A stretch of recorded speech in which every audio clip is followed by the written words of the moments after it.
We are now live on YouTube. Good evening. This is Macclesfield Town Council Services Committee on the 12th of April 2021. And first of all, I would like to just make an announcement. And for this, I would like everyone to remain seated, please. On the 9th of April, the Duke of Edinburgh sadly passed away. As a mark of respect, the Town Council and the Services Committee will now hold 1 minute's silence.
Thank you, everybody. Thank you. Okay, so here we are at the Town Council Services Committee on Monday, the 12th of April.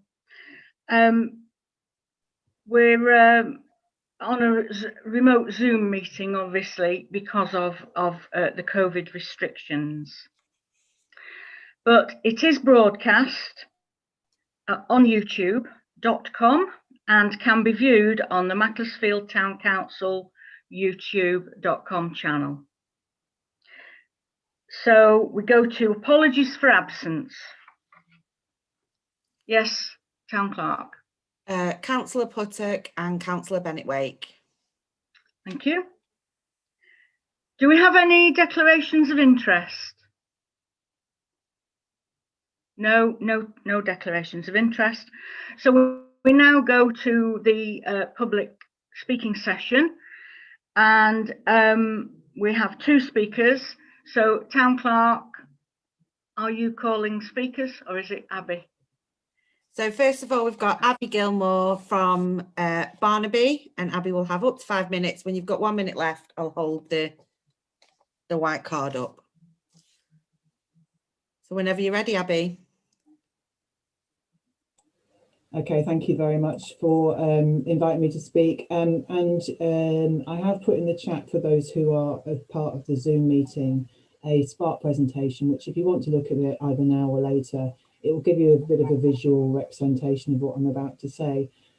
So I'm here to talk about a proposal for art in the public realm, which we've called Redux, and it's been put together by Barnaby Festival to think about how we can support Macclesfield's recovery, and particularly its cultural recovery. And what I want to do very quickly is first of all tell you who I am for those who are not familiar with me, and then tell you a little bit about why this particular proposal has been put to the Town Council for funding, and give you a bit more detail in terms of the cost rationale, the outputs, and the kind of things that we're proposing to do.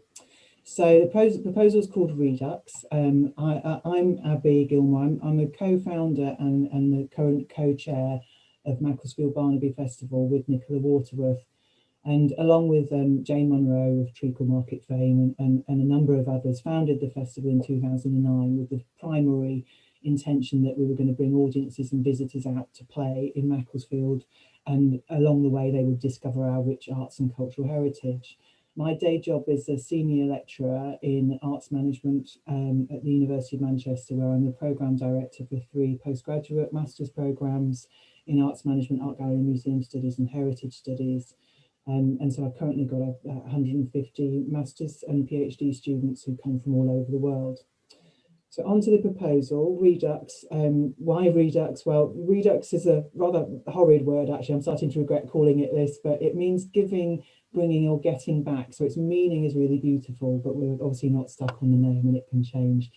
And the idea was thinking about how can we encourage audience and consumer confidence in coming back into public space in Macclesfield, and how can we open up the town again in a safe COVID safety way.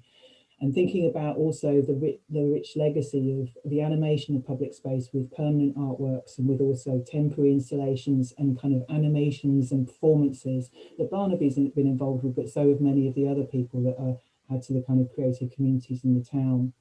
We recognise that public realm work can be controversial. It can kind of bring quite a lot of firm feelings for people. So consultation and engagement are really key parts of this proposal.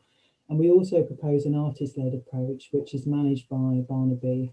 And we've got a really good track record over the last 10 plus years of community participation projects with our huge parades that we're normally able to have, but also a track record of successful arts commissioning.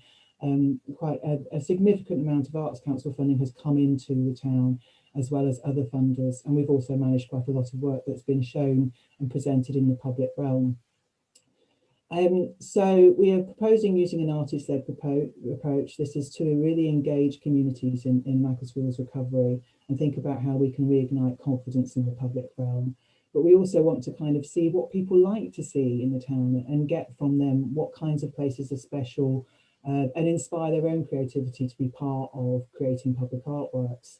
These works might be temporary, they might be, you know, kind of happenings, they might be performances, or they might be small permanent interventions into public space, you know, so decorations. And if you look on the Spark page, you'll see there's, you know, a number of different examples of things that people have made themselves happen, whether they're independent shops that have painted their shutters or other pieces of work that have been commissioned over the years, including temporary work. What we're actually proposing to do is to work with partners such as businesses, our creative and cultural partners, community groups, and research projects to commission local artists and creatives to produce new work, to put together a digital map of public realm work. And Laura, I must say, if you want to flash the 5 minutes at me, let me know, because I can't see you. I've got this on a minimized screen, so please just shout at me to tell me. I flashed 30 seconds ago at you. Okay, right. Okay, so I'm going to move very quickly on to the outputs. Really are these the engagement, a digital map, which can also be forming downloadable kind of trails around the public realm. At least 4 micro commissions from local artists and community groups, including one which has already secured match funding from Macclesfield Security in place, plus really importantly a forward plan for how we might do more collaborative art commissioning in Macclesfield in the future, and a significant funding application which will go into probably the Arts Council, but it could go to other funders as well, for a major co-commissioned piece that will be the legacy of the project. I've put in the start page a number of rationales for the cost of the project, which if you want to pick up, you know, if I'm allowed to answer questions, I'll be very happy to answer them now. Okay, thank you, Abby. Does anybody have any questions for Abby?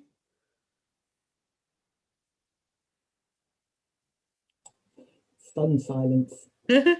Could I just ask Abby, you know the digital map? Yeah. Would it be something that you would see adding to and having existing artwork on? Yeah, I mean, that's exactly the point of it. It's something that, you know, will come out of the consultation. We've already kind of started to map a lot of the public realm work, working with Cheshire East and with the Town Council and the Cultural Forum. We kind of know where some spaces are, but actually there's some projects that people have forgotten about. There's some sculptures that people have forgotten about, and there's places in public parks and so on.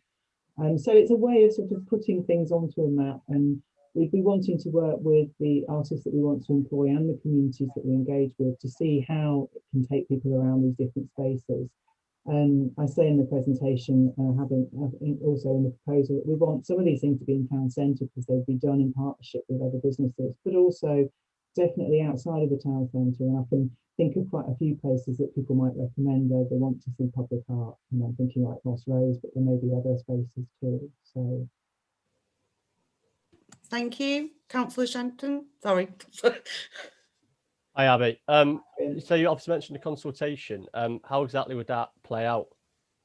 Well, what we want to do is to employ somebody, and it could be a local artist or creative collective, or it could be somebody. I mean, I've got a few people in mind based on my background and also people that I've talked to, who can then really engage people creatively so that they are not just, it's not just a survey. It's very much about kind of bringing visual techniques and ways of creating ideas and thinking about place and space. I mean, again, it might be advantageous if it is somebody local, and we have lots of great talent working locally who know Macclesfield's memories really, really well. But actually bringing somebody in as well who might kind of help to animate. There's somebody called Fabric Lenny, who, if you look him up, he makes incredibly rich things, and he actually leaves artwork with the consultation. So the point about doing creative-led consultation means that you're not just simply producing kind of text and numbers, you're producing something that might actually then become an artwork in its own right. Does that answer your question, Finn? Yeah, that's great. Thank you very much. Okay, I don't think there are any other questions. So thank you very much, Abigail. Thanks for your time. Do you need me to leave now? Or, yes, but you can watch us. I can watch live on YouTube. You can watch us on YouTube or at any time in the future if you wish to have a look later. Okay, thanks very much. Okay, thank you, Abigail. Okay, so Russ, if you care to talk to us now, and Laura will put a sign up to you when you've got your final minute. Yeah, brilliant. Thanks for having me along. Yeah, I'd love to tell you what we're up to. Yeah, so we came out of a bit of a lockdown project, really. I got access to a cargo bike, and a cargo bike. I think a few of you have had a visit from the cargo bike. Someone's definitely had a ride in a cargo bike in this room. Anyway, looking at Abby. So we've done lots of great things since we started up during lockdown. Things like delivering daffodils to people of Macclesfield Town Centre that have done great things for the community, something that Mac Town Council wanted to do. And in that particular example, I was asked to facilitate the delivery with our team on the cargo bikes, and it just so happened that it was a nice sunny day, so I managed to encourage Abby to come along for the ride as well, which was fun. And since then, what's happened is we've been asked by lots of different businesses, lots of different causes in the local community to help out where we can. So Abby was just talking about Barnaby Festival then a second ago. We were asked to help out create a parade experience recently. And we did some test filming a couple of weeks ago where we had one of the cameramen from the IDST team. He's 6'6", this guy. So he sort of sat in the cargo bike with his legs sort of pointing out a little bit. But it meant that we were able to do a cost-effective moving and rolling parade without having to finance things like using railroads for cameras. You might have seen that in the you know, the Hollywood sort of backstage shots where they have like a railroad, and so we've created the same kind of experience using the cargo bike. And I think what I'm excited to do with eLove is to bring more of those services to Macclesfield Town Centre and the surrounds as well. So we're all about zero emission deliveries. Now, we can do things the easier way, and we can jump in cars or we can jump in vans. What we've seen, and there's been surveys done during lockdown, is that the rise of online trading has gone up and up and up, mainly because no one can go to shops. But also what we have seen as well is that local spending is also on the up. So what we're expecting will happen is that the online spending will increase, and the local spending will also increase. So if we can create an ecosystem of deliveries which is zero emissions, without the need of having an unnecessary car and van journey, and we've got the byproduct of mental health and well-being for all the riders and the recipients of the deliveries, to create jobs as well for the town centre. So we're already employing riders, and we're already offering voluntary shifts as well. And we tend to find that the riders are wanting to volunteer because, you know, as an example, it might be someone that's at the end of their career. They might have retired. And actually, to jump on a cargo bike is good for health and fitness. It's good for well-being, but also it's doing something great for the community, right? So it's kind of one of those where if 1 minute left. if we can offer jobs, which we're doing already, and we can create great services for the local community, we want to do that in a zero emission way. So yeah, I'll round up with that. And if anyone's got any questions, you know, I'll happily answer those. Okay, thank you, Russ. Thanks, Janet. Does anyone have any questions? Yes, Councillor Hi. Wilson. Hi, Fiona. Hi, Russ. Thanks very much indeed for the presentation you've just made. In the documentation we've got this evening later on our agenda, you're telling us about similar work you're doing for East Cheshire NHS Trust. And it goes on to talk about confidentiality. Could you explain to us the measures you have in place to ensure confidentiality of the items that you are delivering, please? Yeah, sure. So we already have GDPR policies in place. I don't really need to explain that, I don't think, around GDPR. But with our employment and our riders, everybody is signing up to being a rider, to respect the confidentiality of all our customers. We are with the health service. It's interesting we say about East Cheshire Hospice, we're doing some fundraising for at the minute, but with the health service, we're already seeing that cargo bike businesses around the UK are delivering for health services. So delivering test results, delivering medication. Now we're looking at ways of having lockable cargo units as well on the bikes. So when we get down to the route of, you know, having things that are confidential, we'll have lockable units so no one can get access to them. As it is, if there's something sensitive, it's unlikely the bike's going to get left by itself anyway until the delivery's made. And that happens with most things, even if it's not a confidential piece, even if it's shopping, you know, it tends to get loaded on the bike, the rider goes out, delivers it, and then it's gone. You know, it's in the recipient's hands. So Can I ask you, Russ, how many bikes do you have at the moment, and how many people are you employing at the moment? Yeah, so we've got 5 bikes in our stable. We call them iron horses in the stable because it is kind of using that old analogy of having a workhorse. Riders wise, in Macclesfield, we've got 10. We've just recently started delivering over in Buxton. It was the first day today, actually. And I managed to dodge the snow, which was pretty good.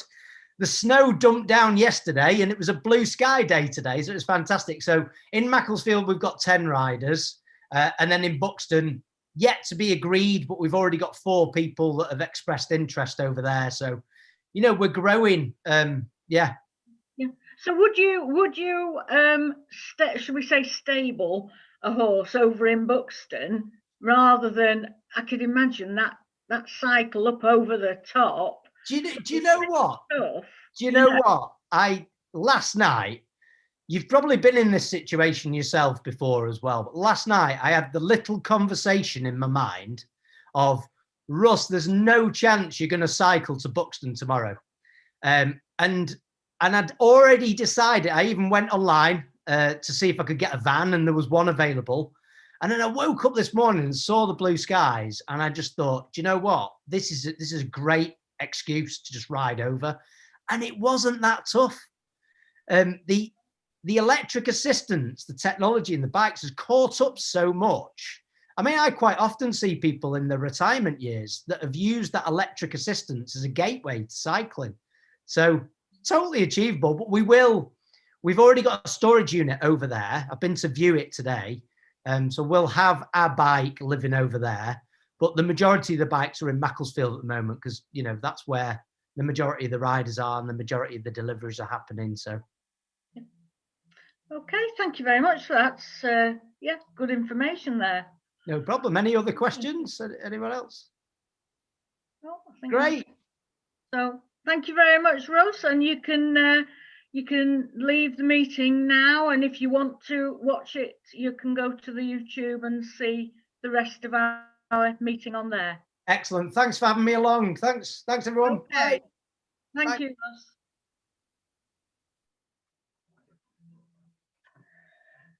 So we'll move on now to item 3, which is the minutes of the Services Committee held on the 8th of February.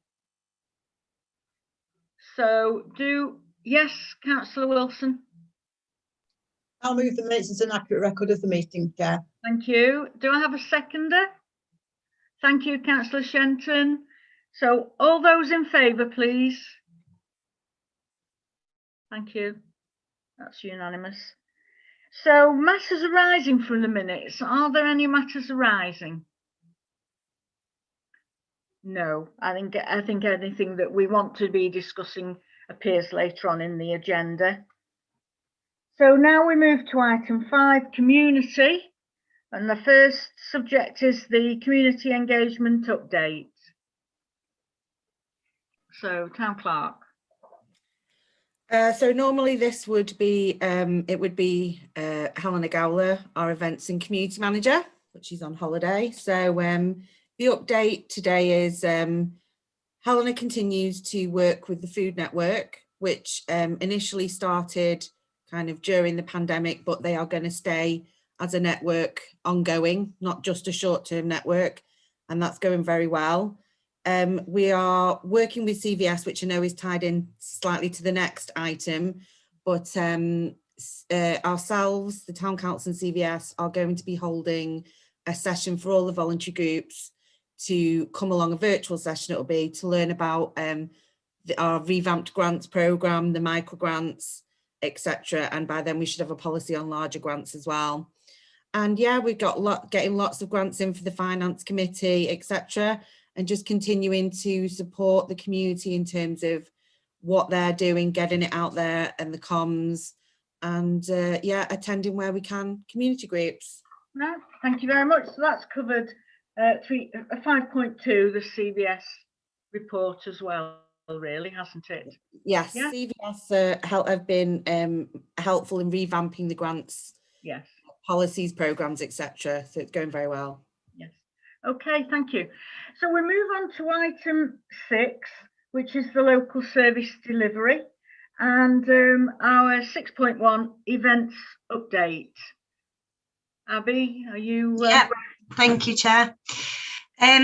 So first thing is Park Fit and PramFit, and we're still having discussions about the return of PramFit and when that might be possible, but Park Fit is still happening online twice a week, and from the 10th of June will be happening once a week online and once a week in South Park, which is really great news, and we're already getting a lot of good feedback about it actually returning to a park. Chinese New Year celebrations, due to being in lockdown, the events that we'd planned had to change. All of those were done online, videos from community groups, messages from China, a virtual trail that we combined with augmented reality, all new ideas for us, but all worked really well and something that we'll consider in the future.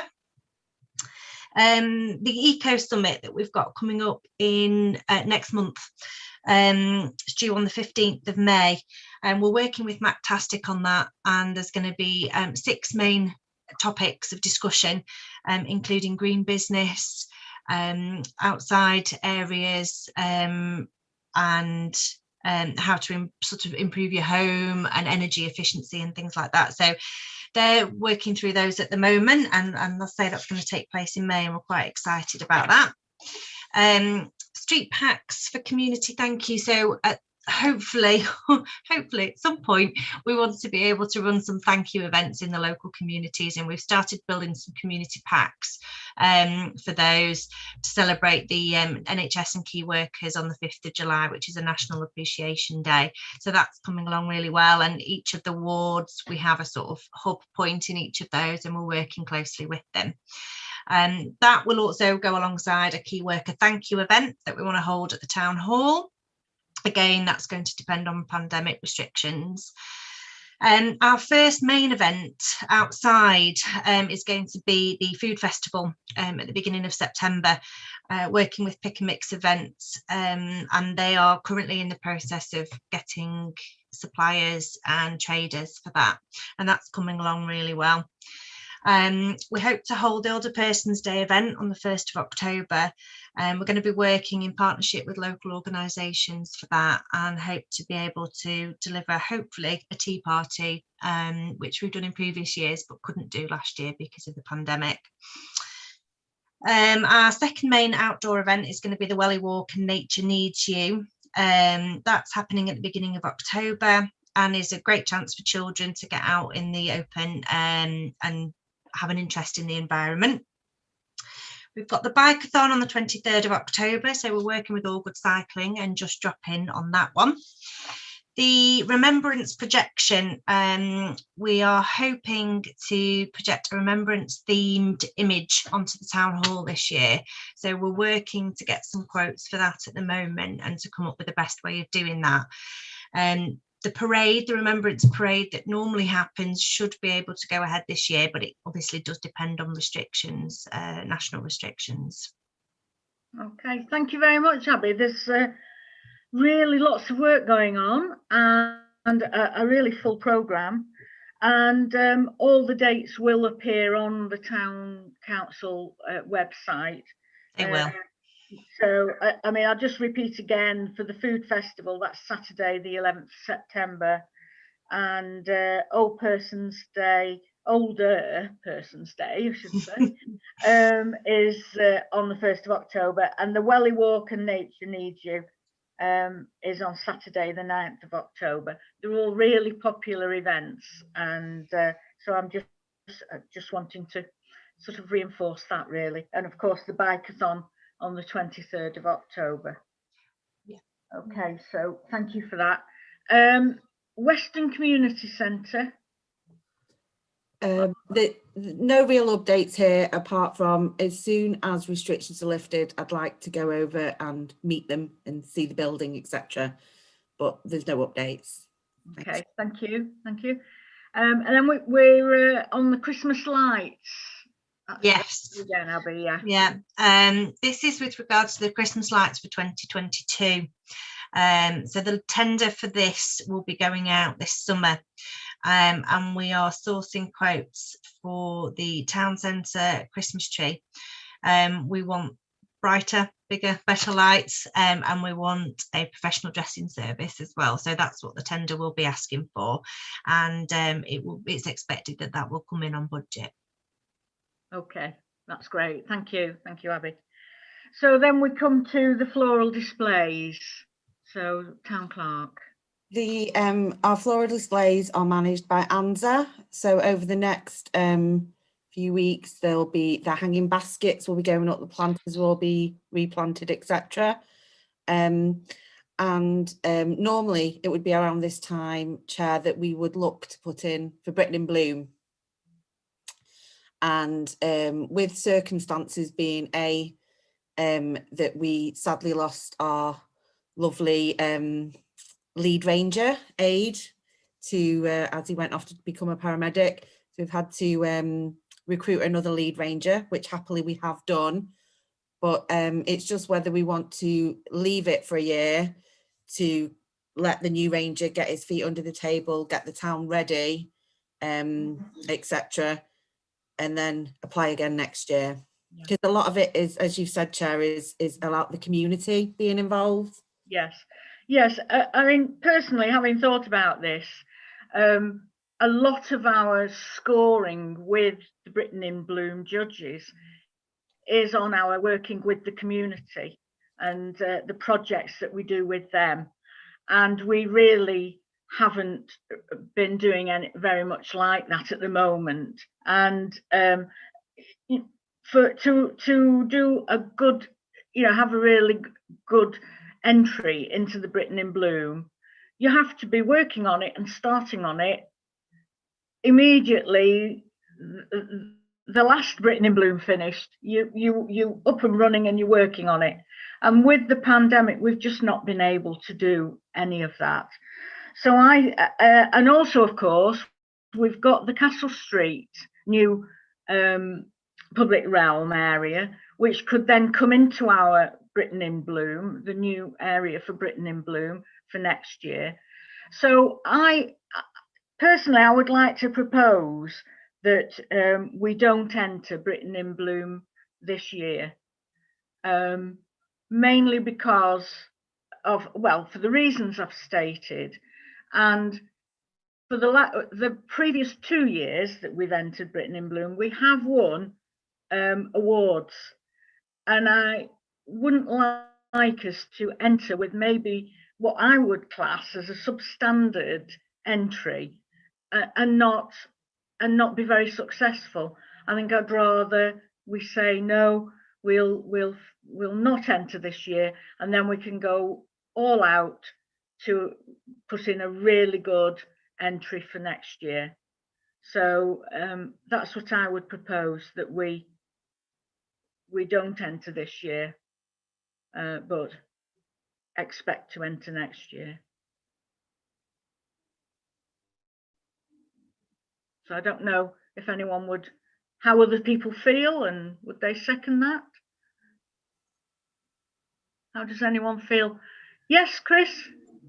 Thanks for that, Chair. Obviously, listen to what you were saying about the Britain in Bloom. We've got such a wide variety of volunteers that help out with the planters and all the other bits. At the moment, we're still in the depths of the pandemic and lockdown in certain restrictions. I feel it would be better for us to miss out this year, so that, as you say, next year we can have a stronger run at it. We can get the volunteers involved again with a new lead ranger and this new team of rangers going forward. I fully agree in your recommendations for next year. We've done so well in winning the 2 awards that we have done already. It'd be nice to try and build on that and go strong for next year. So that's my thoughts on that as well. Okay, so you seconded my proposal. So can I, does anyone else want to speak? Okay, so I think we'll move to the vote. So all those in favour? Okay, thank you, that's unanimous. Thank you, everybody. It's a shame that we can't enter, but it's going to be a difficult one this year to get a good scheme together. Right, so our next item is public toilets. So Clark? We continue to pursue the toilets at Exchange Street, and we're still pursuing, working with the solicitor to push it along. Okay, right, thank you. And the next item then, 6.6, is the festoon lights. Abby? Yeah, thank you, Chair. So the festoon lights, which are quite gratefully received, I think, by the people of Macclesfield, they really like them. We've installed new tree lights on 6 trees on Chestergate pedestrianised area. And unfortunately, there are issues with a further 10 trees outside the marketplace, in Marketplace outside the town hall. There are broken branches, the trees have grown and sort of squashed the cables. And we've received a quote from Light, who are the company who look after the festoon lights for us. And they think that to investigate and repair those 10 tree lighting displays, it would cost around £1,875 plus VAT. And that includes everything necessary to complete the work. So we do need a decision on that. Yes, okay, thank you. So do I have any comments from anyone? Yes, Councillor Wilson.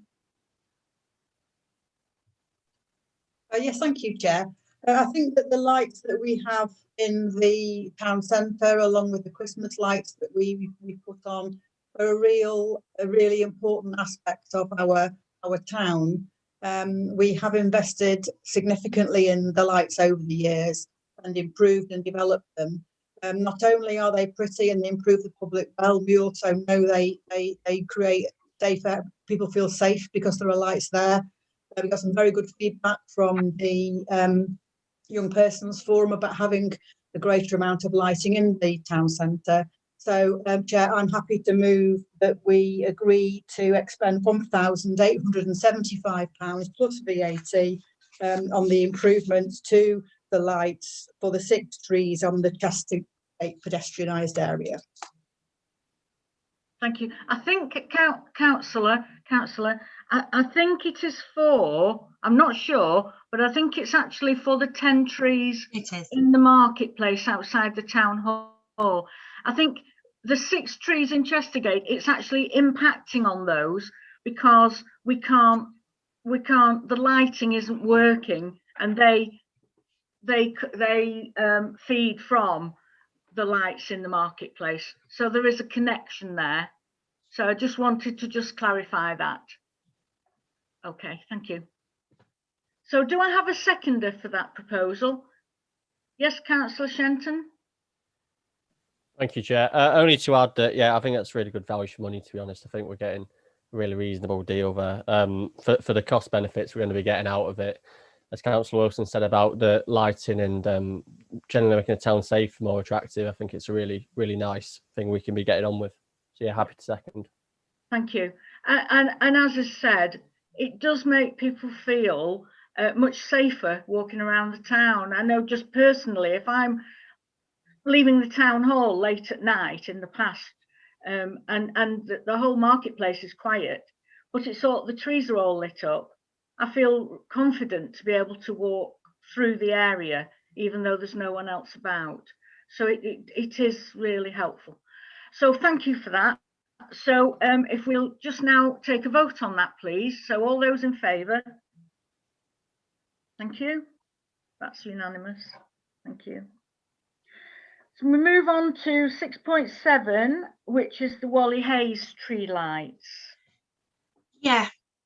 So these are tree lights which we had put up in the past and which had been working. There is an issue with the electricity connection, and we are seeking permission from Cheshire East to sort out that problem. So that's where we are with those ones at the moment. Thank you. That's just an ongoing situation then at the moment with that. Thank you for that report. And the Chestergate tree lights. So they're the ones that we've previously mentioned. So those 6 have been fixed and they are now working. And as I said, we've had positive feedback on those from members of the public. Thank you. Thank you. Right. 6.9 is the Tunnicliffe Trail. So Town Clerk, you're going to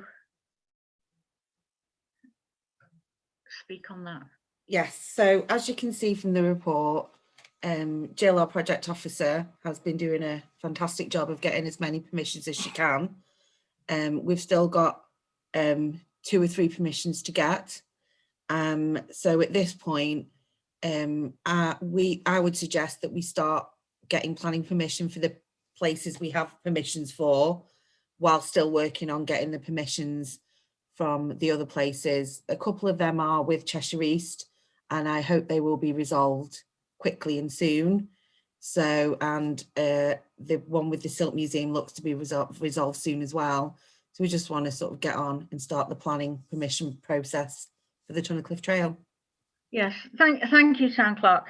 Yes, just to update councillors, I've been in touch with Emma, the director at the museum, and she has requested that we do go ahead and get planning permission, and then the situation on which image would be on the end, positioned on the end of the Heritage Centre, can be and the details of how it's fixed can be discussed at that stage, but at least it won't hold up the whole process. And while Jill will be working on progressing the other locations, we can at least move on and get as many of these other sites planning application for them and get the trail in place. So I hope that councillors are happy with that, and that we go ahead with all the sites where ownership's been agreed and permission's been granted, and we go ahead with that. It's still going to take quite a while. You know, it can take well over a year, even from this point on. So don't know if somebody wants to propose something. Any councillor, or do you, I mean, I'm happy to propose that we do that. And then if someone wishes to second, Councillor Wilson. Yes, Chair, I'm happy to propose that we go ahead with obtaining planning permission for those areas we have identified that we've got to go ahead. We all know planning permission does take some time to come through, so I think the wait to do them all at once is going to slow the process down. So I think we should get on with the ones that we have got permissions for. So I so move. Yeah, thank you. Do I have a seconder for that? Yes, Councillor Wilcock, thank you. Okay, so all those in favour? Thank you, that's unanimous again. Thank you, everybody. So we then have the EV chargers. So Town Clerk. So just an update on the EV chargers. Cheshire East have commissioned a strategy across the whole of Cheshire East, including EV charging for cars.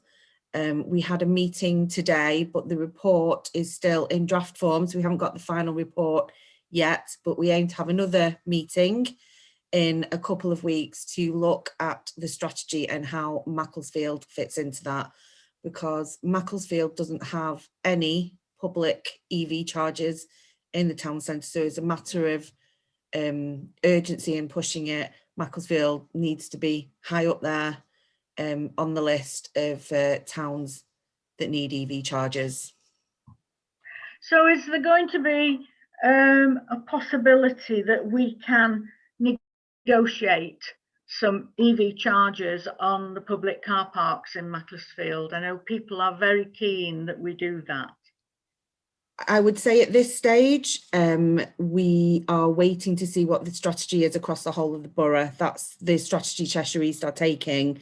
They want to roll out across the whole of the borough, have a strategy that encounters everybody. I think we would have to be ensuring that we push the demand in Macclesfield and make sure that they understand that Macclesfield doesn't have any. And, so Councillor Edwards has been attending the meetings with me. So any updates from there, we will bring back. And once we've got the actual finished report, it'll be sent to all councillors. Okay, right. Thank you for that update, and let's hope things can move reasonably quickly for us.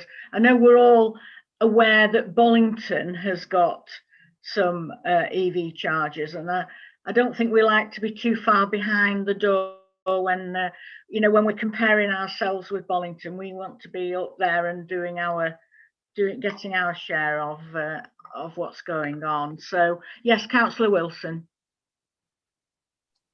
Yeah, there is an electric vehicle charging point behind the town hall. So I would suggest that in the meantime, while we're waiting for the full report to be considered for the whole of Cheshire East, that we do remind Cheshire East of that charging point and ask for public access to that. There are electrical vehicle charging points all around Cheshire East, but none in Macclesfield. So I would hope that our Cheshire East colleagues would prioritise those areas where there are none at the moment, and really do think we should put our weight behind that, because to have none at all is really unfortunate. Yeah. Yes. Yes, Clark. And just to reply to Councillor Wilson, you're exactly right. And I suggested in the meeting today, was there any opportunity that the one behind the town hall could be open for the public? And they did say they would look into that. Right. Well, that's good. Yeah, because it is restricted with the barrier access, which means that during the day anyway, the public can't enter. So yeah, well, we'll await news on that one as well then. Item 6.11, which is the Barnaby Redux project. Yes. So as you heard from Abby, the Redux project, it's for £10,000. Town Council's already committed to giving 5,000, and it's for well, as Abby said, it's a community art project with a digital map, and it's kind of a kickstarting the Redux project, so that part of the money will go to looking for further funding to continue the whole project. So we had previously asked the questions, which Abby has replied and answered, that are in the pack, with 4 at least minimum of 3 in art installation type things, with 1 definitely being outside of the town centre. So I don't know if anybody's got any more questions. Yeah. Has anyone got any further comments after hearing Abigail's presentation, and we did ask her some questions? Yes, Councillor Shenton. Thank you, Chair. I personally quite like the project. I think that for the town centre regeneration plan to really flourish, we need to be drawing upon all the talents of the town, and that includes obviously the creative community. The one thing I would say is that when it came to the consultation part, I really believe that should be done by a Macclesfield-based artist. Not to say that an outside artist wouldn't do a great job, just to say that I think where we can, we should be providing opportunities to people based in Macclesfield, and yeah, that's my views on it. Thank you. Thank you. Any other comments by anyone else? So, do I have a proposal from anyone? Yes, Councillor Shenton. And then I'll bring you in Councillor Wilson. Yeah, I'm happy to propose that we commit to the whole £10,000 on that basis, that we would like a Macclesfield-based artist to lead the consultation. Yes. Okay. Thank you. Do I have a seconder for that? Yes, Councillor Wilson. Do you want to speak? Yes, please. Just briefly. Thank you, Chair. I mean, first of all, I want to thank Abigail for coming along this evening and answering a number of our questions. This is a significant project in terms of the £5,000 we've already agreed, and the £5,000 we're looking to add to that this evening. And I think, as Councillor Shenton has said, I very much feel there should be a Macclesfield-based project, and that we should be supporting and using local talent. After all, it's part of our strategy that we will encourage local businesses, entrepreneurs, etc. So I agree with that, and I'm also very pleased that one of the art installations will be outside the town centre, and also the information Abigail gave us about the digital map. The digital map will be a map to include existing projects as well as the new ones. I think that the digital trails and maps and things we've been looking at as part of our COVID response will prove very useful for social distancing, both now and in the future if that's required, on another occasion as we come out of the pandemic. So I'm happy to second this proposal for the second tranche of £5,000 to go to the Barnaby Redux project. Thank you. Thank you. Just one point I would just ask, and I don't know what others think. Would we want to have some form of a regular feedback on how the project's going at all? Do you think maybe on some form of, I don't know whether 6 monthly or something like that, so that we just know what's happening? Clark, you want to come in, and then I'll bring in Councillor Wilson. Councillor Wilson. Councillor Wilson, yes, Councillor Wilson, to come in. But yes, I completely agree, Chair. I think any grant we make or award of funding we make, we should be regularly monitoring to make sure it's delivering what it was expected and value for money. Not to say that it won't, it's just that you know, it's very important to be able to report back to residents on what's happening and see our money being spent appropriately. And yes, I do agree that that's a good idea for this and all other projects of this day. Like that we do with the grants. We both get grant updates to the Finance Committee. So I agree that's a great idea. Yeah. Thank you. Thank you. So both proposer and second are happy with that to add to the. Okay, thank you. And Clark, do you want to say any more or? Yes, I will write a service level agreement for them and plan in appropriate monitoring stages, which will be at least 6 months, because the project will run for longer than a year, because we gave them a bit longer than they'd initially proposed. Yes. So it'll be significant milestones potentially. Yes. I'm sure once they get up and running, there'll be our comms officer will be getting wind of it as well to put out there. So yeah, I'll write up an SLA for them with regular monitoring. Thank you. That's great. So it's been proposed and seconded. So can we have a vote on that, please? Thank you. Yes, that's again unanimous. Thank you, everybody. We now move to item 6.12, which is the e-love delivery proposal. And I think, Abby, are you going to speak on this one? Thank you, Chair. Yeah, so we heard from Russ earlier, and I think you've all got the pack with the information. I'm just skipping through to mine, apologies. So our plan is to potentially use Russ and his delivery system with the e-love bikes and his riders to deliver packs for the council. So where we would have council papers, and at the moment these are being delivered by officers of the town council, we would use Russ to do that. We'd use his assistants at council run events. He could have been present at the Eco Summit if it had been running live. Obviously, it's a great sustainable effort that he's putting in.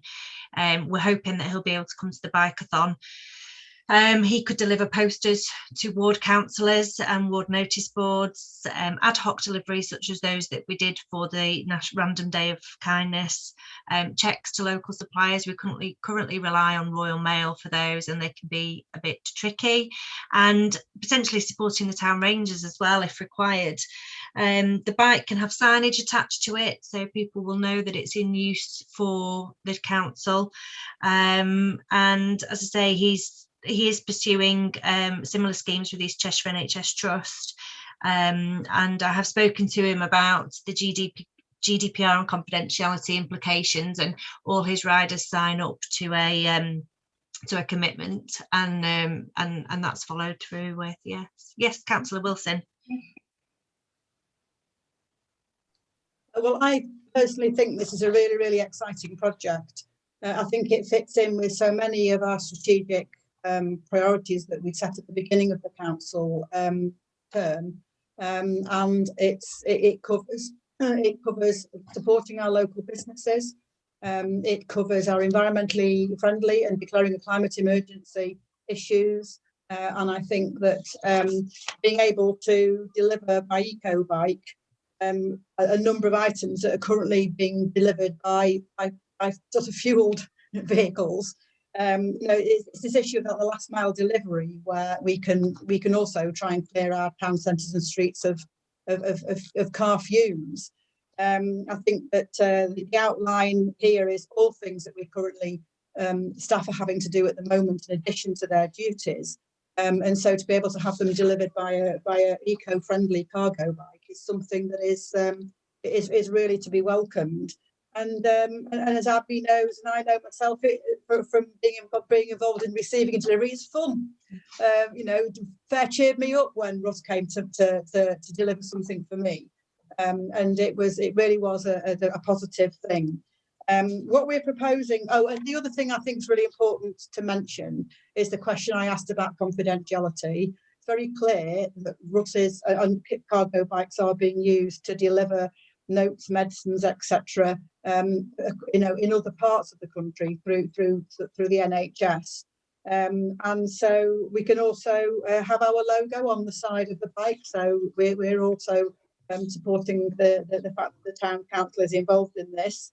The proposal being put forward is that we pay an equivalent of £200 per month, which would be a total of £1,200 a year. And I'm therefore very happy to move this proposal goes ahead. Thank you. Thank you. Yes, Abby, you want to come back in? Yeah, just a couple of additional pieces of information for you if you need them. So the £200 a month would equate to 2 full days of Russ's time. Now, obviously, some months we only have one council meeting. There may not be any posters to go up. So what we're proposing is that time that we have bought could be used by communities or charity organisations in and around Macclesfield. If they have something specific that they could use him for, potentially they could use our hours. Yes, I think, well, that's an excellent idea, because, you know, that's what we're here for, to support the community. And if we can use the bike to help them with any deliveries or other journeys that they need to have done, then that's excellent. So do I have a seconder for that proposal? Yes, Councillor Wilcock. So does anyone else want to speak? Or I'll just move to the vote then. So all those in favour? Thank you again, that's unanimous, and thank you everybody. It's a great scheme. I think it'll you know, just fits so well with Macclesfield. Eco-friendly, quirky, all those sort of things. Okay, so we move on to the leisure outdoor activities, item 7, and we start with 7.1 Windmill Street Play Area. Yes, Clark. So Councillor Wilson and myself attended a site visit for Windmill Park. There was a few odds and ends that need looking at, basically just a couple of picnic benches and things that we have ordered that still aren't on site.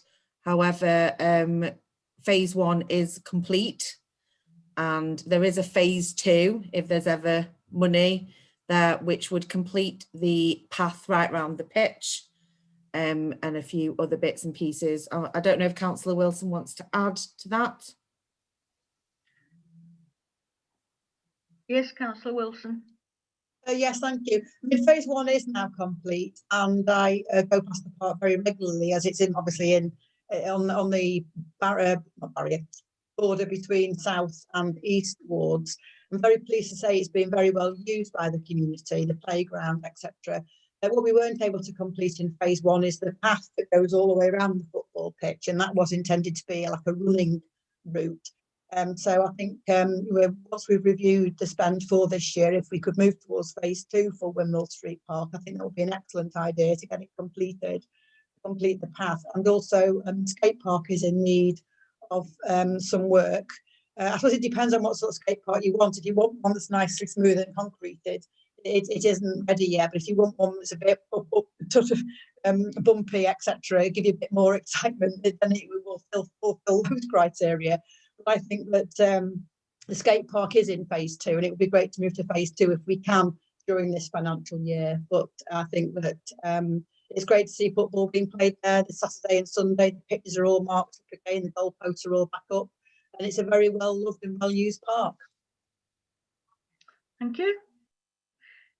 So we move on to Herzfield and Broughton Cross Play Area. Yes, Town Clerk.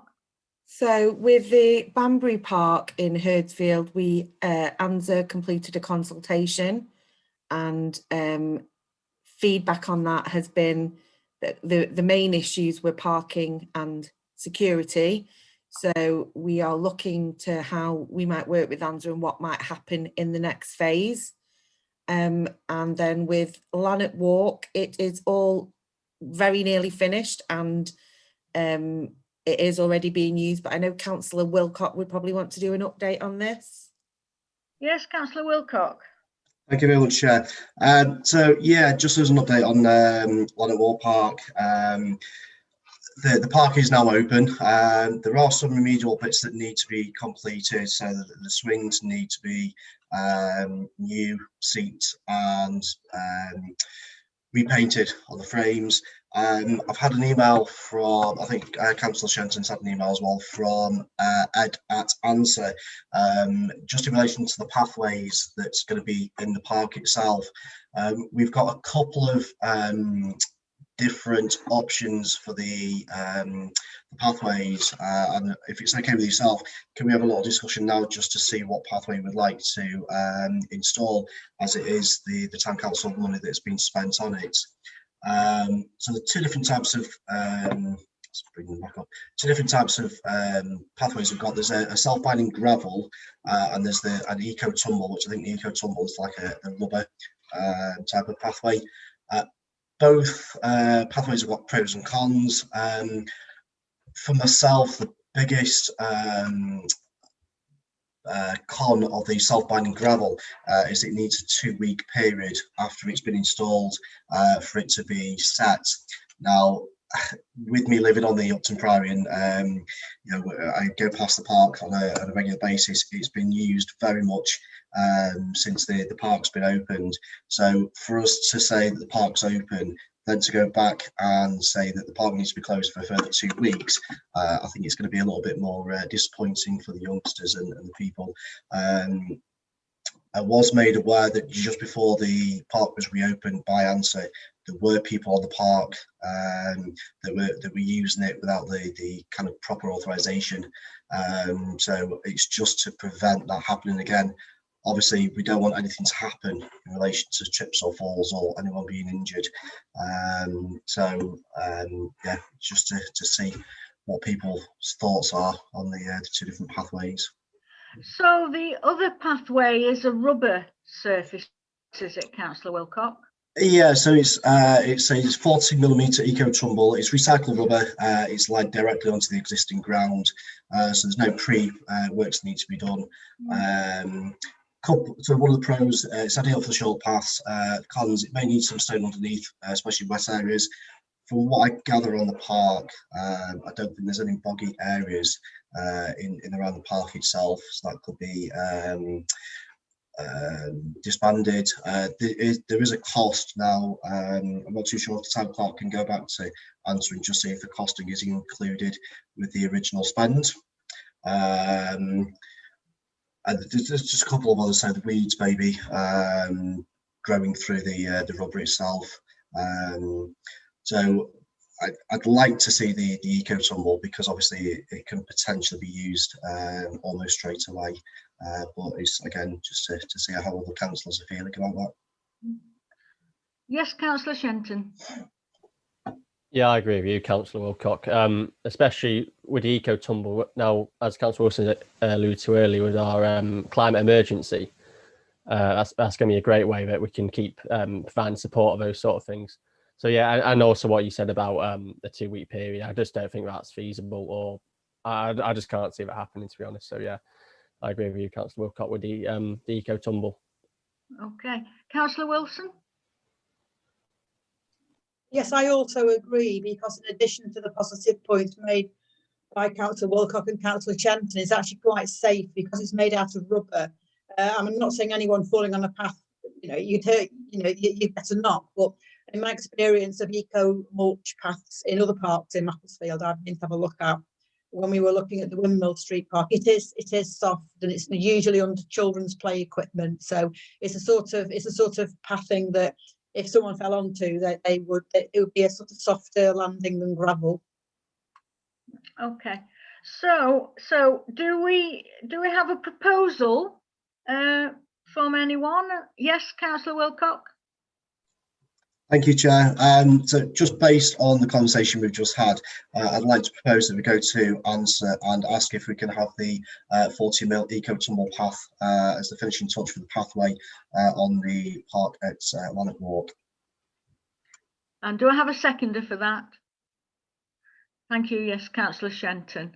I mean, one comment I would make is that in our budget going forward, we have an amount for Western Ivy, but there is still another amount in that budget available, and we could always, if necessary, I'm sure, call on that if we had to just help to top up what's going on there in Lanark, in Lanark Walk. So I think safety, in my view, safety always comes first, and we can via it from the other budget if necessary, for what amount it may be. So if we just move on then to vote on that. Thank you, everybody. That's again a unanimous vote. Thank you. So we move on to South Park Pavilion. So I can just speak on this just very quickly. As it says in the report, the heads of terms were agreed at full council on the 29th of March. We're now waiting for Cheshire East Legal to approve those, and then we can begin to work on the licence. And from then we will be looking at creating the business plan, and looking to get a public works loan, and drawing up plans for the building. We've always been aiming, of course, for the centenary of the park 2022, but I think at the moment the most we could possibly hope for would be to just have a foundation stone laid at that point, if we can do that. But I think that's what we hopefully could do.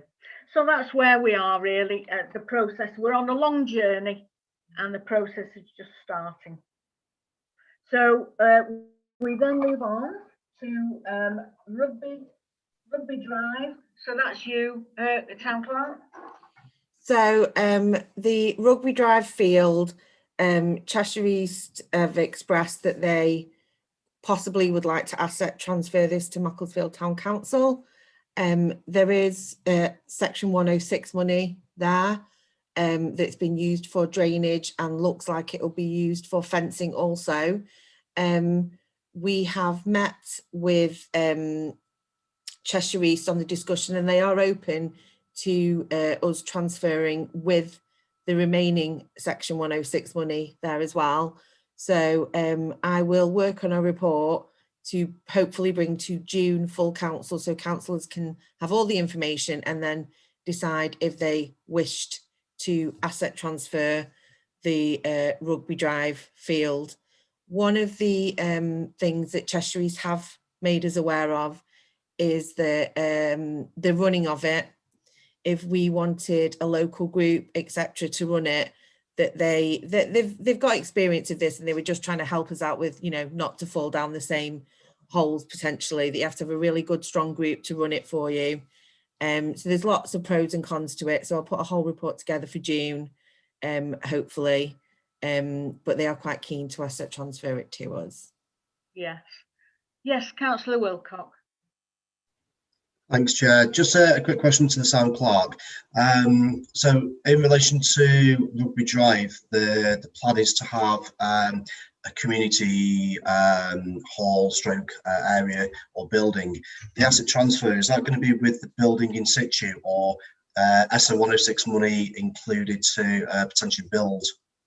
As it stands right now, it would be transferred without the building, but the Section 106 money would come for us to potentially put a building in there. So I think there's lots of pros and cons to it to decide how to go forward. For example, how much Section 106 money is left, because bigger amounts means that could happen quicker.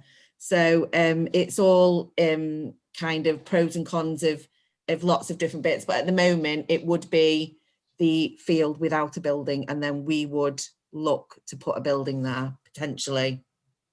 Yes, I think we'll need to do a cost benefit analysis on this, because even the field itself with its drainage issues could become quite a significant drain on the council's budget. So we have to be going into this with our eyes wide open if we are going to take this asset over. And I think we have to have all the details, all the knowledge, so that we can make a well-informed decision. Because not every asset, as we know, not every asset that we may look at and that Cheshire East may offer to us is maybe in the town council's best interest to take over. And so we have to be, we have to be clear with what we're doing and weigh the balance up. And I think, sometimes it's don't let the heart, heart rule the head sometimes. So we have to be clear on it. So once we have the report and we see all the facts and figures, then we can look at it. So thank you for that, Laura. Right, 7.5 planed out. I think Abby, are you taking this one? Yes. Obviously Helena couldn't be here this evening, so I'm going to do the update on her behalf. She's been working very closely with Playing Out. And one of the sticking points of this, she's been working on it for a while now, was the fact that she couldn't find anywhere that would be able to offer online traffic management courses. However, she has now sourced somewhere that is able to provide that. And she has 6 volunteers from within wards in Macclesfield. So hopefully that scheme will now be able to go ahead. So she's in the process of trying to set up dates so that the volunteers can be trained, and then it will be able to be delivered. So it's hopefully moving forward, which is really good. Good, right, thank you. So now we move on to 7.6, the allotments. Town Clerk. So just to start with, Gillian, our project officer, has worked so hard on the allotments. She's done an absolutely amazing job. With Knowsley Road allotments, we have met with plot holders and had a successful positive meeting. From that meeting, we've been able to do a few bits and pieces, like get them signs for the car park, get them a skip, and the rangers have been a huge help down there.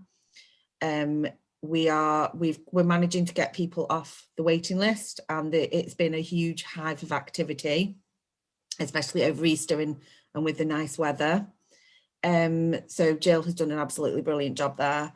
With Park Grove, we have let 2 allotments. Park Grove has an issue that it doesn't have any water, but there's only 4 plots there, and we're going to buy water butts. They're only £20 each. So if anybody wants that plot and doesn't live near enough to get water, we'll provide them with a water butt. And then in Birtles Road, there's the issue of these sycamore trees, and we've got a quote to either take down 1 tree or all 3 sycamores in this particular place on the boundary. But we just need to be very clear on whose land the tree is on, which is proving a little bit slow.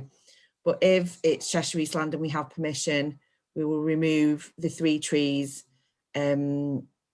at the Birtles Road allotments. Do you need us to approve a decision on that, Laura, or is that within the sort of general management? It's within the general management, but it'd be interesting to know if, there's 3 trees. There's 1 that looks like it's an issue. I would personally prefer just to get rid of the 1, but I'm willing to take advice. I think that, people like to future-proof things or take them out before they're an issue, but I know we are committed to planting trees, etc. So I would propose we just take the 1 problem tree out. Yeah. Yes. Yeah, I think everyone's nodding. I think, yes, I think absolutely. It's all part of our ethos, really, to retain trees wherever possible. And so if there's just the 1 problem tree, then just remove that and leave the others Okay. for the time being. Yes. And then you mentioned Park Grove. Yes. And here within this report, there is the issue about a water supply. Yes, just to fill you in on that, we initially approached United Utilities about having an outdoor tap put in, and it's going to be a lot of digging up part of South Park. So we tentatively sent it to answer, but we feel, Jill and I, that for 4 plots, it's a lot of cost and upheaval, and that, again, in the spirit of reusing water, that we could provide water butts that are very, very cheap for any allotment holder who wanted one there, and they could reuse rainwater that way. Yes. Well, again, I think that's again the eco-friendly way, and we should be encouraging people to have water butts wherever possible, and use rain runoff into it to use on their plots. So again, I think I'm seeing heads nodding and everyone's happy with that. So I think that's definitely the way we should go. I don't think, do you want a formal decision on that, or are you happy with that? With that, I'm happy with that. We don't need a formal decision. Thank you. Okay. Thank you, Chair. Right. Okay. That's good. Things are going really well with the allotments, I feel. You know, yeah, they're doing well. And thank you to you, Laura, and also thank you to Jill for the work that she's doing. Right, 7.7, street sports. Abby, yes. Yeah. So street sports was paused due to lockdown, and it resumed 2 weeks ago. There appeared to be a couple of issues at the start, teething problems, just because people weren't aware of it happening. We've requested that the company who provide that for us provide us with a weekly report now to show how many people were present at each session, what sports were played, and how that all went, general feedback. And it looks like it's going really well so far. So yeah, that's all good. Okay. And then Premier League kicks. Yeah, that is on hold at the moment, just due to the pandemic. Okay, right. Thank you. Thank you. So we move on to item 8, street scene, and we start with public realm furniture. So as you can see in the report, we've ordered some bins in as requested by different councillors. And they're still looking for quotes for the town centre bins, but they're chasing a 3rd quote. Okay, thank you. Town ranger. So our new ranger will be starting on the 19th of April. And once he's settled and in situ, we will also look to having, well, at the moment we've got 2 temporary rangers, so we're looking to make permanent appointments on there. And just to update you on the Kickstart funding, we have got funding for a junior ranger, and so far I've had 12 referrals from the job centre for this position, and we just need we've had to push the start date back because we need the new lead ranger in place so he can basically take on the junior ranger. So but hopefully by May, June we'll be looking to get that junior ranger position filled.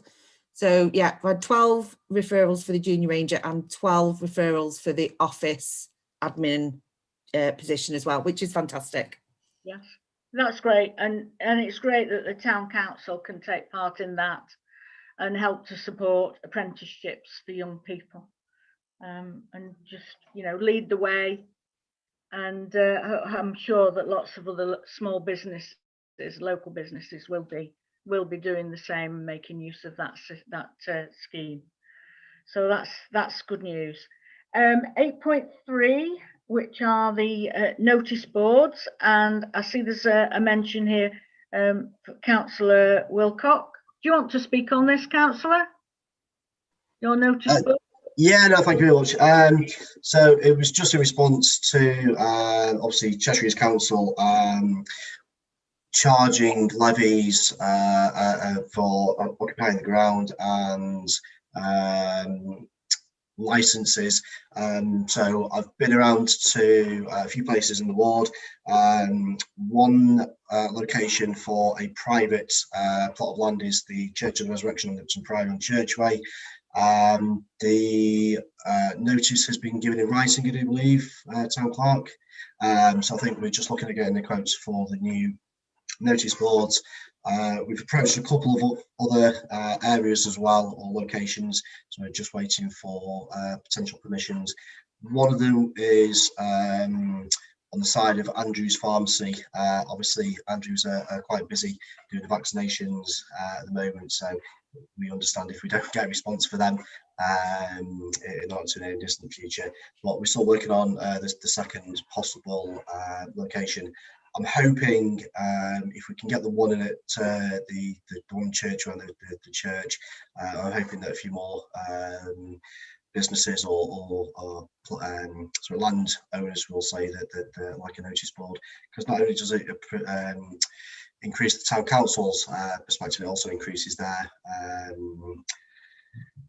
perspective as well from a personal business point of view. Yes, thank you, Councillor Wilcock. That's really good. Okay, anything else more to report on notice boards, Town Clerk? I don't think there is there? So thank you for that. Middlewood Way lights, the update on that? So we approved the cost for the Middlewood Way lights at full council on the 29th of March.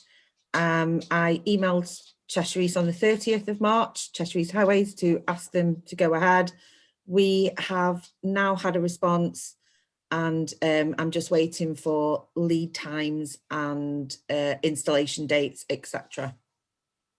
Good, so hopefully that won't be too long in coming, and we'll know then when the work will start. So yes, that's good. It's taken a long time, but we're finally, hopefully, coming near the end of the road now to get it in place. Okay, 8.5, which is bike racks in the town centre, the proposal. Abby, yes? Thank you, Chair. So at services on the 8th of February, it was agreed that we would look at putting in new bike racks into the town centre.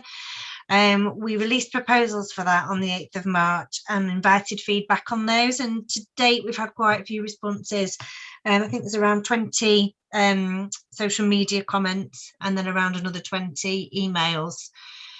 We've also had feedback from the Eye Society as well, and we'll be pulling all of that together and looking through that, and also speaking to Treacle Market organisers as well to make sure that those bike racks don't interrupt where stalls go. So we're working with the local communities on that as well. Yeah, that's great, and thank you for that. And just one point I would say, because you mentioned the Eye Society, and you know, we have a lot of elderly residents and pedestrians walking around the town, and you know, I will just mention my favorite. I'll get on my hobby horse with this, but if we're having lots of cyclists coming through the town, would they please all buy a bell and tinkle it as they are coming through the town? Because one of the main things that's a difficulty for pedestrians is when cyclists come whizzing past you quickly. It's quite, or you could suddenly, you want to turn across the road and you don't know a cyclist is there. So at every opportunity you'll find I shall be mentioning, get a bell on your bike, please. I want us to be like Holland, where everybody's tinkling their bells as they're riding along. So yes, Town Clerk. Could I just ask, as Abby had a ride in the eco cargo bike, do they have a bell or a horn or anything? Can you remember? I can't remember. I am pretty sure that they probably do. Yeah. They must do. I'm pretty sure I remember. Might be worth just asking Russ. Yeah. Yeah, we'll make sure that happens. Yeah. Definitely. Okay, I'm going to keep on about it, so everybody has a bell on their bike. Okay, town centre regen, item 9, 9.1, town centre regeneration update. we've got it as town centre recovery plan here, but the same thing. Yes, town clerk. So we endorsed the plan at the last full council meeting, and I had an email today that from the Silk Museums again that have endorsed the plan. So that's all partners have now endorsed the plan.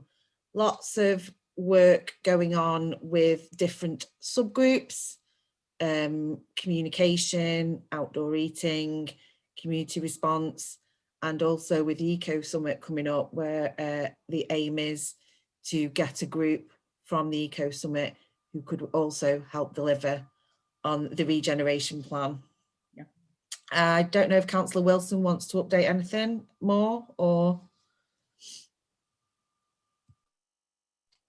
Yes, thank you, Town Clerk. I mean, I think you've covered all the key points in terms of the progress that we are making, but every meeting we're making more progress, and at the moment we're concentrating on outdoor eating and hospitality, the meeting in the next few days, and it's all going in the right direction. It's very, very good to hear that all the partner organisations have now endorsed the plan, and every time the Town Centre Recovery Working Group meets, we note new progress, and working with our sort of partner stakeholders, plus Cheshire East Council, has been a very positive experience, and we are moving forward to make great changes in Macclesfield. It was good having a quick walk around Macclesfield this afternoon to see the hand sanitizer stations that we have funded from the town council outside the shops, doing our best to keep people safe and feel safe in the town centre, which is a key part of our recovery process, that people need to feel safe in the town centre.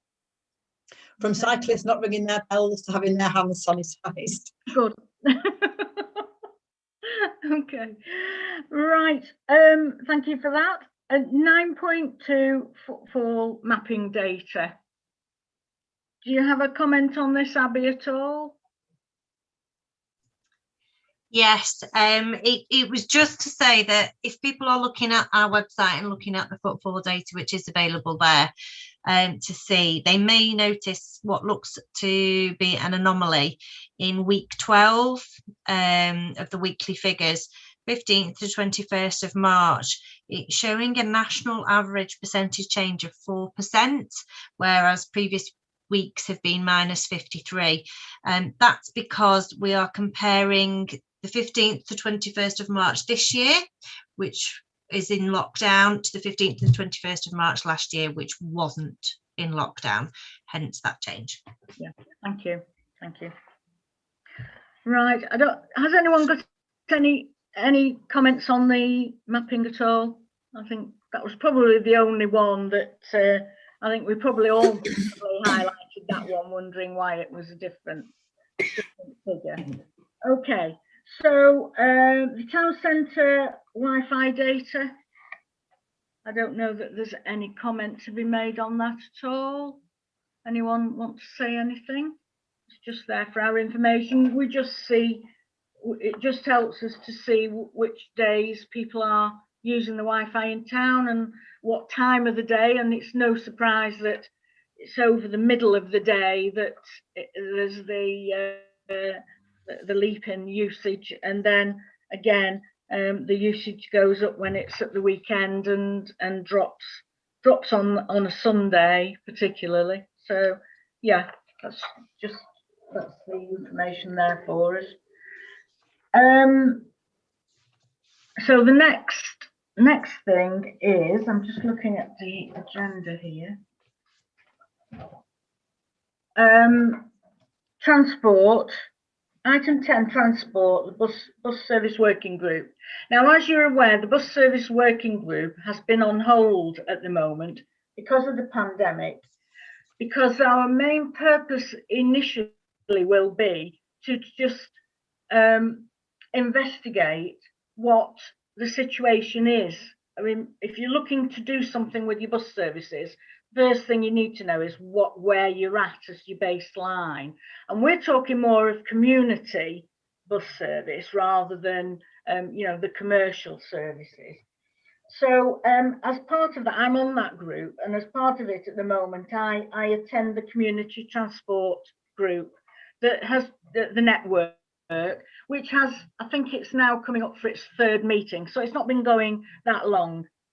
And at the moment, everything is on hold.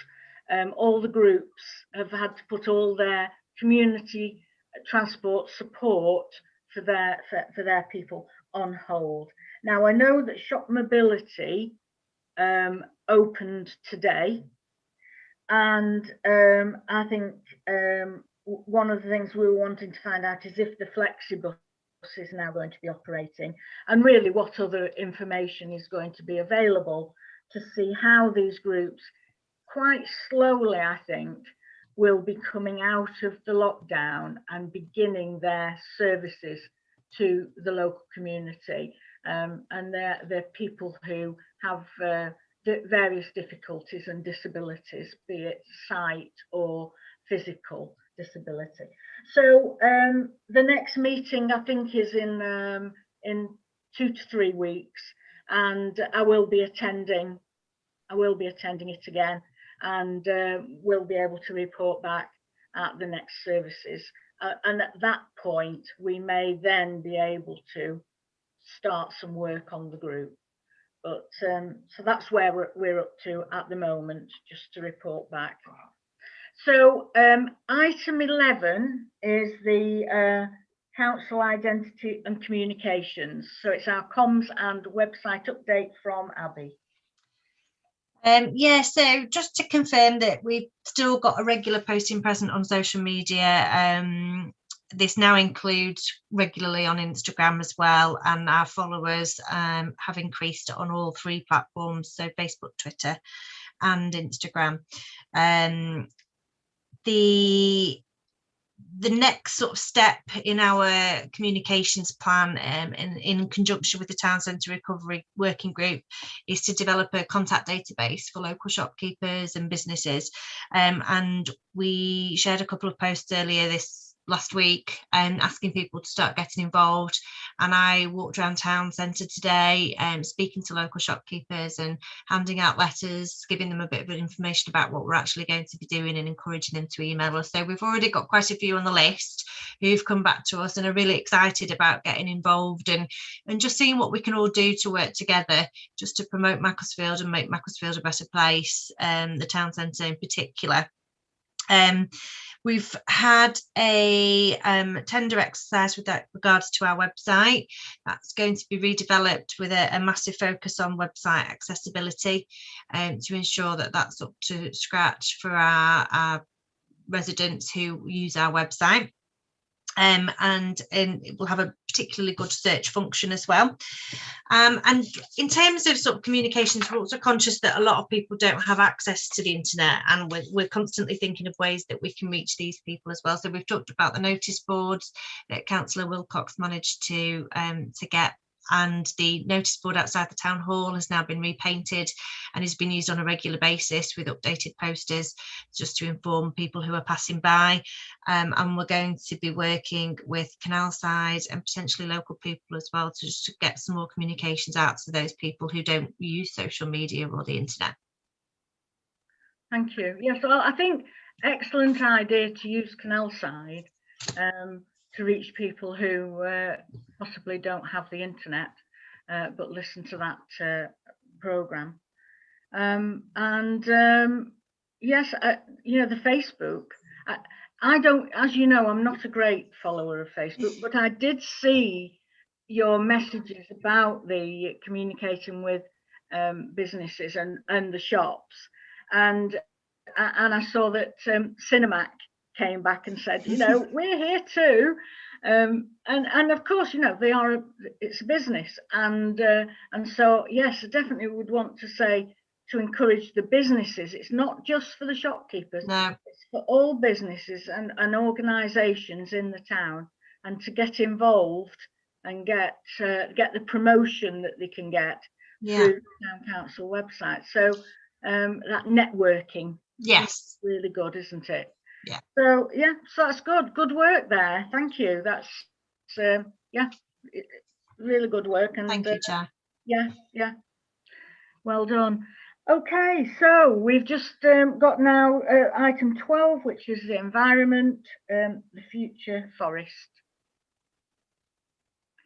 So yes, Town Clerk? So the update is in the report. I haven't had any further updates from Helena or Harriet on this. I don't know if Councillor Wilson's got any updates. Not sure. Yes, I mean, the first meeting to explore the possibility of the public open space on this development being given over to part of our future Forest for the Future project went very well. The actual public open space is there, and it will always be there, but the development of the properties is going on at the moment. The on-site work is starting, so we've opened a dialogue that I'm hopeful will lead to us being able to increase our future forest provision. Thank you. Yes, thank you. So it's a good news item. We just need to progress that and see how it goes. Okay, 13 correspondence. I don't believe there is any. Or 14 member items. There are no member items. So it just leaves us with item 15, which is the date, time and place of the next meeting, which will be held at 7 o'clock on the 15th of July, at a location and format to be confirmed, subject to the relevant current COVID-19 guidance. I think on our roadmap, as it's called, our journey, I think we would be hoping that by the 15th of July, we would be able to meet in person, socially distanced, masks, etc. But I think, hopefully we will be in the town hall and being able to meet there. So thank you, everybody. It's a very useful meeting, and I'll see you later in the week. So goodbye. Thank you, Chair. Goodbye. Bye.